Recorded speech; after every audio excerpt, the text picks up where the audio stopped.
Cezar, te rog frumos să-mi spui cine sunt prietenii tăi de la grădii? Mateo, Sergiu și Andrei. Și voi ce sunteți la grădii? Șefi, Șefi și sunteți eroi, supereroi. Și tu ce supererou ești? Spider-Man, Și Mateo? Batman, Și Andrei? Superman, Și Sergiu? Firestar. Bravo, tati.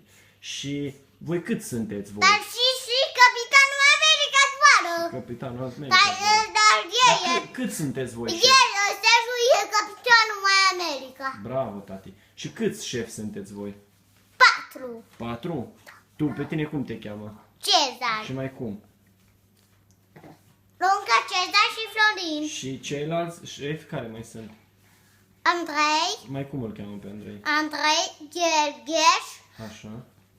Sergiu, Sadmari Sergiu și Mateo Guguian. Ăștia sunt cei mai buni prieteni ai tăi? Da. Da, tu ești prieten și cu Adrian. Nu, De ce? pentru că el tot zice glume. Tot zice glume? Da. Bine, tati.